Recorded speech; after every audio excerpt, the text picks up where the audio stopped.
I just want to make one clarification regarding the retirement of Justice Anthony Kennedy, and that is he's oftentimes called a swing vote. And if you look at his record, it comes down to this. He was basically a conservative who swung on social issues. So if President Trump is able to nominate someone who is not going to be a social activist judge like Kennedy was, then his replacement would be a good thing for constitutionalists, for real Americans, for people who aren't liberal traitors to this country. Anyone who loves our Constitution, and especially those who love biblical morality and American values, which are protected by our Constitution, then you will love the replacement for Kennedy if that replacement is a constitutionalist who is not a social activist. And that doesn't mean you'll agree with every decision he or she makes, but at least they won't be a spokesperson for perverts the way Kennedy was. It comes down to Kennedy, who, by the way, was the reason we didn't have an Al Gore for president. We had George W. Bush in 2000. He always seemed to side with the Sodomites.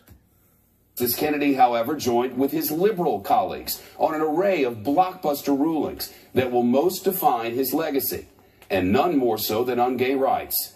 In 2015, he wrote the court's 5-4 ruling in Obergefell versus Hodges, establishing that same-sex couples have a constitutional right to marry. He also authored decisions that struck down a U.S. law denying federal benefits to legally married same-sex couples, and a Texas statute that made it a crime for two people of the same sex to engage in intimate sexual activity. Again, all of that from the Wall Street Journal. So there you go. If you want to know why sodomites are a recognized minority in this country, that reprobate pervert is the person you have to thank. If you want to know why your health insurance rates are going through the roof, it's because due to this so-called swing voter, he's a sodomite voter is what he is, he made sure that your health insurance had to pay for every sodomite and his sex partner. All their STDs, all the damages from domestic violence, all the psychotherapy and counseling and drug overdose treatments and drug therapies, etc., and so on, that's bankrupting our healthcare system. You can thank that reprobate right there.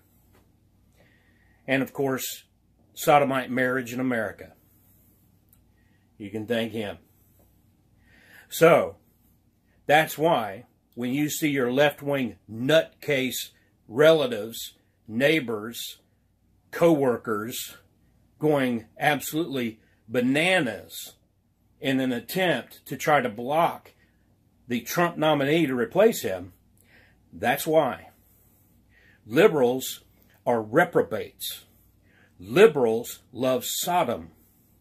And that's why liberals love this guy, even though he did so many things for the conservative cause on other matters. Just letting you know that's what's going on.